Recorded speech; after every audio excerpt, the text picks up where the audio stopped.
Merci d'être sur la télévision Labari pour suivre le journal de ce vendredi 20 décembre 2024. Mesdames et messieurs, bonsoir et bienvenue à tous.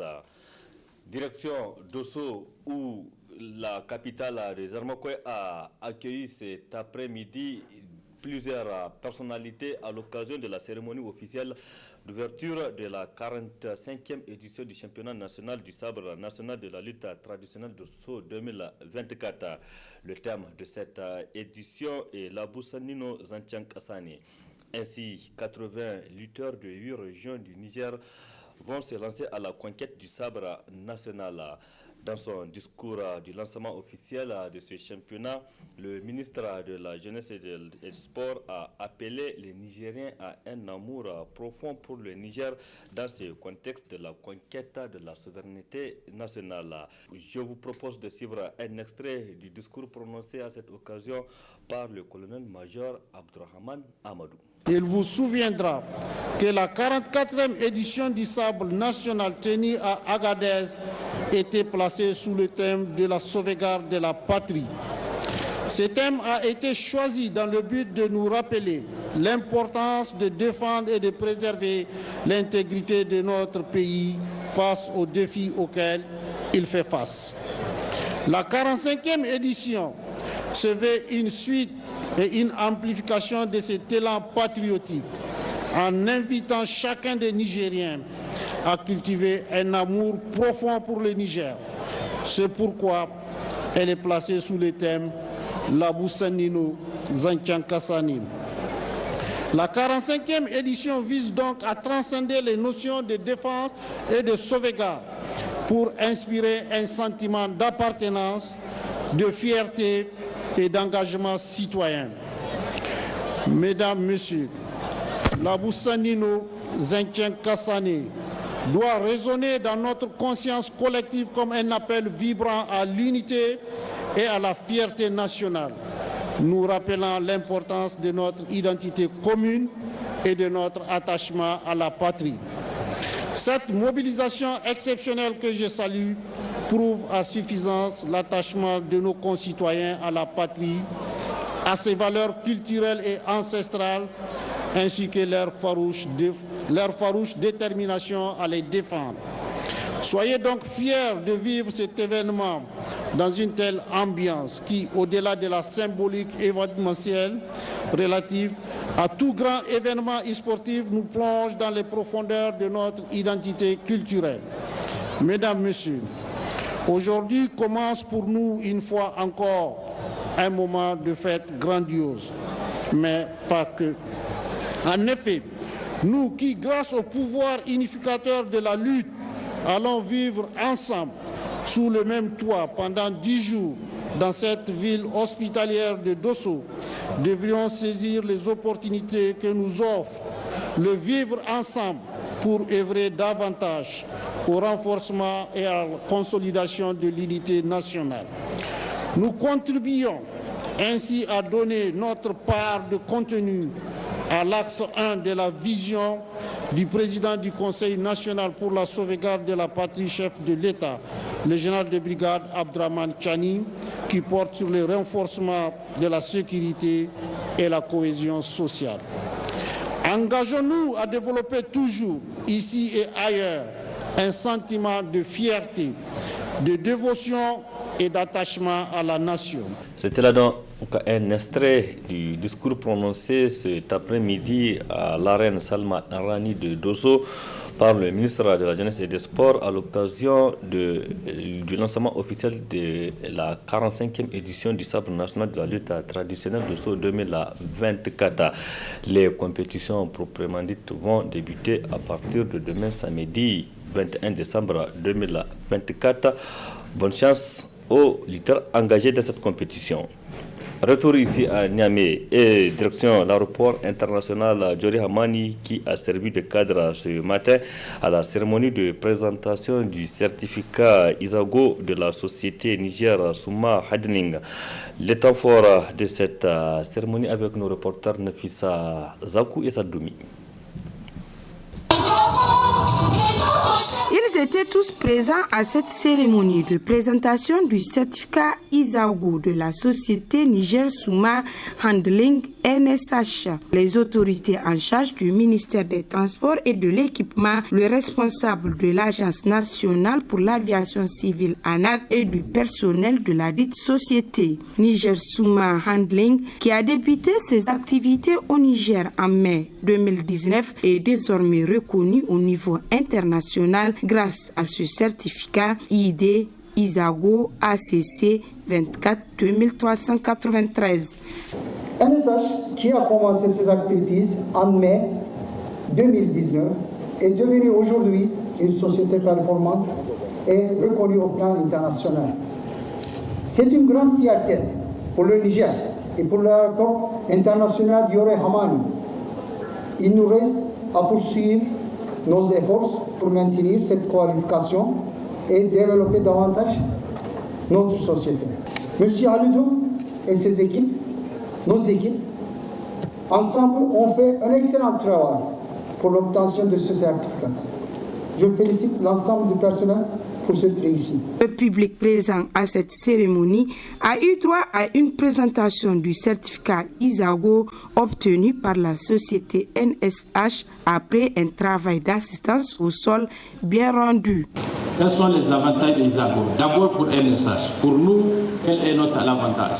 C'est d'abord l'amélioration continue de la qualité des services et des performances en matière de sécurité, de sûreté aérienne et de protection de l'environnement à l'aéroport international de Hamani. Nous avons le certificat, mais le certificat nous impose aujourd'hui pour plus de performances. Mais le certificat nous donne une reconnaissance internationale.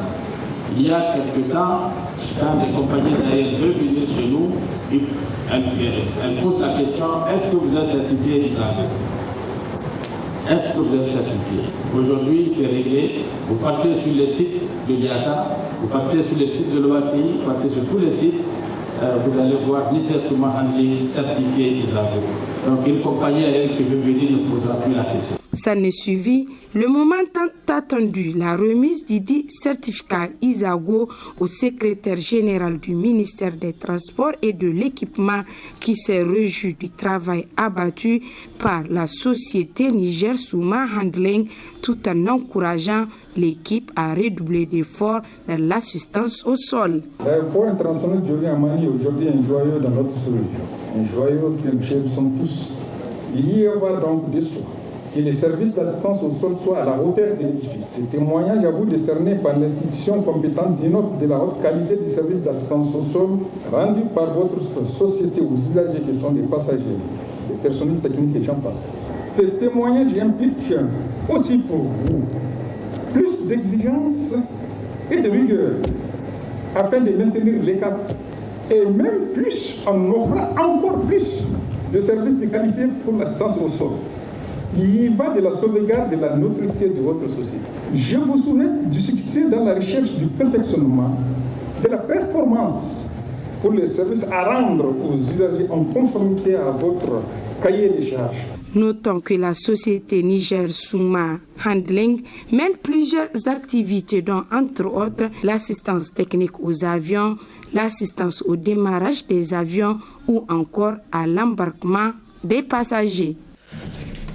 Merci Nafissa Zakou. L'association nigérienne des importateurs et distributeurs des engrais ANID a tenu hier, jeudi 19 décembre 2024, sa deuxième assemblée générale statutaire. Il s'est agi au cours de ces assises donc de renouveler les bureaux de cette association au niveau régional et national. Précision Nafissa Yahya et Nasser Seydou. Convoqués par les membres de l'Association nigérienne des importateurs et distributeurs des engrais ANID, cette assemblée générale sera l'occasion de procéder au renouvellement des bureaux de l'ANID au niveau régional et national. Prenant la parole à cette occasion, le président de l'ANID a d'abord rappelé l'objectif de la création de cette association avant de souligner les réalisations qu'elle a eu à faire. Depuis sa création, ANID a œuvré à la professionnalisation des secteurs des fournisseurs des engrais. Ainsi, plus de 400 acteurs impliquant des importateurs, grossistes et détaillants de toutes les régions du Niger sont agréés et autorisés par le ministère en charge de l'agriculture à exercer librement leur activité de commerce d'engrais dans le respect des dispositions légales adoptées par les autorités. Nous sommes de ce fait membres de l'association ouest-africaine des professionnels d'engrais, WAFA en abrégé, dont je suis membre du conseil d'administration depuis un mois.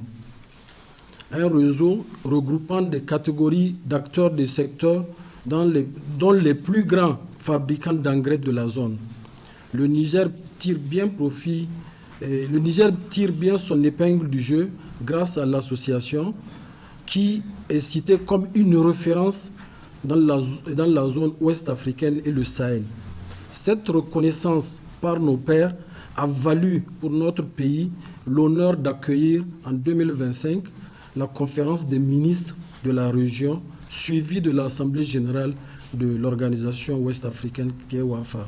Le secteur des engrais constitue un centre majeur de la politique agricole pour la souveraineté alimentaire du Niger, dira le conseiller technique du ministère de l'Agriculture et de l'Élevage en ouvrant les travaux de cette assemblée. C'est pourquoi une attention particulière lui a été accordée par les plus hautes autorités de notre pays pour assurer la disponibilité, l'accessibilité des fertilisants en temps voulu et à des prix accessibles aux producteurs. Pour relever ces défis et renforcer la performance du secteur agricole, l'État du Niger a élaboré et adopté un plan de réforme du secteur des engrais afin de pallier aux multiples contraintes qui justifient la faible utilisation des engrais par nos producteurs. La réforme dont nous faisons cas ici visait à permettre aux producteurs nigériens un meilleur accès à une large gamme d'engrais de qualité à des prix plus compétitifs déterminés à partir d'un prix indicatif de référence corrélé aux prix internationaux. Ainsi, sans être exhaustif, on peut mettre à l'actif de la mise en œuvre de cette réforme les réalisations ci-après. Institution d'un environnement légal d'approvisionnement des engrais à travers la création des organes de réforme, tels que OMEN, COTEN, CETER. Financé par le Centre international de développement des engrais IFDC dans le cadre du projet ARIA, cette activité sera aussi l'occasion d'informer, sensibiliser et de renforcer la collaboration entre les acteurs de la réforme du secteur des engrais nigériens. En marge de cette assemblée générale de l'ANIDA, le président de cette association et celui de l'OMEN ont co-animé un point de presse cet après-midi. Il s'agit pour eux donc de parler sur la situation nationale du secteur, sur la politique nationale du secteur de l'engrais et son impact sur les terrains, notamment avec les producteurs. Retrouvons Nafisa Yahaya et Nasser Seydou. C'est à l'issue de cette deuxième assemblée générale statutaire de l'Association nigérienne des importateurs et distributeurs des engrais ANID que ce point de presse dont l'objectif est de faire le bilan des acquis et réalisations de la réforme dans le secteur des engrais du Niger a été animé par le président de l'Observatoire du marché des engrais du Niger, OMEN. Il y a quelques années encore, la dose d'engrais utilisée à l'hectare au Niger tournait autour de 3 kg. Donc, comparé à 12 kg dans les pays de la sous-région. Donc, vous voyez que le Burkina et le Mali étaient déjà, il y a quelques années, en avance sur le Niger en termes d'utilisation des engrais chimiques. Donc, ce constat était fait. Le gouvernement du Niger s'est engagé dans la réforme du secteur des engrais pour mieux assurer l'approvisionnement, la disponibilisation des engrais, la qualité et la quantité. Et donc, il fallait aller dans cette réforme et faire la promotion du secteur privé, surtout. Donc, cette réforme a été inscrite dans le programme Compact que le gouvernement du Niger a signé en son temps avec le gouvernement américain à travers donc le Millennium Challenge Corporation, qui a mis en place donc le Millennium Challenge Account pour le Niger, donc MCA Niger, et qui a élaboré un projet qu'on a appelé en son temps donc le projet d'appui à la réforme du secteur des engrais Parsem. Donc ce projet s'est chargé d'accompagner l'élaboration de tous les textes devant régir la réforme et également le plan de la réforme elle-même. Ce plan de réforme a donc été approuvé par le gouvernement du Niger en 2018, précisément le 12 janvier 2018. La réforme doit assurer un approvisionnement régulier du pays en engrais à travers le secteur privé. Occasion pour le président de l'ANID de souligner les impacts de la mise en œuvre de cette réforme. Aujourd'hui, la professionnelle, nous avons pratiquement tous les acteurs qui sont plus de 400 qui ont leur agrément signé par le ministre de la Culture. Nous sommes suivis, accompagnés. Il y a certainement de progrès à faire, des améliorations. La réforme, c'est un processus à long terme. Nous avons commencé depuis le début, malgré le Covid, on était déjà à plus de 25 000 tonnes en 2019 déjà. À partir de 2022, nous sommes allés jusqu'à 90 000 tonnes. Avec la guerre en Ukraine, tout le monde connaît, ça s'est un peu abaissé, on était quand même à 50 000 au-delà. Alors actuellement, cette année, 2024, déjà, sur la base des activités qui ont été menées pour approvisionner le secteur, accompagner le secteur agricole, les campagnes passées et les préparatifs de la campagne irriguée à venir, nous sommes au-delà de 288 000 tonnes qui ont été importées, une partie distribuée, une partie en stock. Donc nous sommes en train d'avancer, nous avons des défis à relever. Je crois que le secteur privé nigérien est prêt à assumer le rôle qui est le sien dans la situation actuelle où nous sommes en train tous d'essayer de trouver les moyens pour assurer notre souveraineté. Pour rappel, la réforme dans le secteur des engrais du Niger vise entre autres objectifs à améliorer la disponibilité et l'accessibilité des producteurs aux engrais de qualité et à des prix abordables. Merci Nafissa Yahya. La coordination des ONG et associations féminines nigériennes Kongafen a aussi tenu son 8e assemblée, donc sa 8e assemblée générale ordinaire ce vendredi 20 décembre 2024 au palais du 29 juillet sous la présidence de la directrice générale de la promotion de la femme. Au terme des travaux, les participantes ont renouvelé leur confiance à Madame Kako Fatoumata pour un nouveau mandat pour diriger cette organisation. Précision Ismaël Moumouni et Cheb Guisso.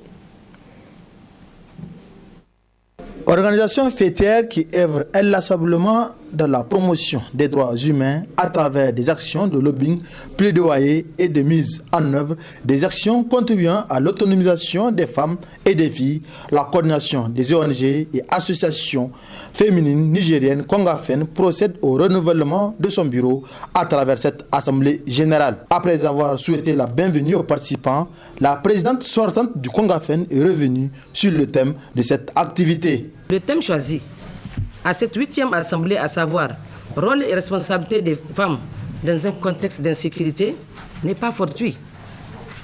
En tant que femmes, vecteurs de la paix et de la cohésion sociale, nous devons nous mobiliser et nous engager pour jouer pleinement notre rôle de gardien de paix et de stabilité. Mesdames et messieurs, je ne terminerai pas mes propos sans remercier le ministère de la Santé et de l'Action sociale, à travers la directrice générale de la promotion de la femme et de la protection de l'enfant, les partenaires techniques et financiers, la DONGAD, tutelle des ONG, notre présidente d'honneur, les structures membres de la Kongafen, les présidentes régionales, les autres structures féminines qui n'ont ménagé aucun effort pour effectuer ces déplacements, et sans oublier les membres du conseil d'administration sortant et tout le personnel administratif de la Kongafen. Pour sa part, la directrice générale de la promotion de la femme s'est penchée sur le rôle important que joue la Kongafen. La vision de la Kongafen cadre parfaitement avec les aspirations des plus hautes autorités du Conseil national pour la sauvegarde de la patrie et du gouvernement, au premier rang desquels son Excellence le général de brigade Abdourahmane Tchani, qui consiste au maintien d'un cadre de concertation bien organisé et solidaire visant à bâtir avec tous les acteurs et actrices une société sans violence ni discrimination où les femmes jouissent de tous leurs droits et participent activement au développement socio-économique et politique de notre pays. La question de la participation des femmes à la sécurisation, au développement du pays est un fait au vu de leur nombre, d'où la nécessité de leur pleine implication dans les mécanismes de rétablissement et de consolidation de la paix. À travers ce thème, je vous exhorte à mener des réflexions sur les défis et les perspectives d'une implication effective des femmes et des filles nigériennes aux instances de prise de décision. Cet exercice nous permettra ensemble de formuler des recommandations allant dans le sens de renforcer le rôle des organisations de la société civile féminine qui, dans leur attribution, contribuent significativement au maintien de la paix et de la sécurité dans nos communautés, étant donné qu'elles sont des éducatrices, des mères, des sœurs, des épouses et des filles. Compte tenu de sa gestion irréprochable, c'est par acclamation que Mme Kako Fatoumata est reconduite par les délégués des 8 régions à la tête de la plus grande organisation féminine au Niger, en présence d'un huissier de justice. Donc sur ce, vraiment, je déclare clos les assises de la 8e Assemblée générale ordinaire de la Kongafen. Voilà, c'était là donc le résumé de l'Assemblée générale ordinaire donc élective de la Kongafen. Donc au terme des travaux, les participantes ont renouvelé leur confiance à la présidente sortante, Mme Kako Fatoumata. Point final de cette édition. Merci à vous de l'avoir suivi. Restez en compagnie du programme de la télévision Labari. Excellente nuit à toutes et à tous et bon début de week-end. Au revoir.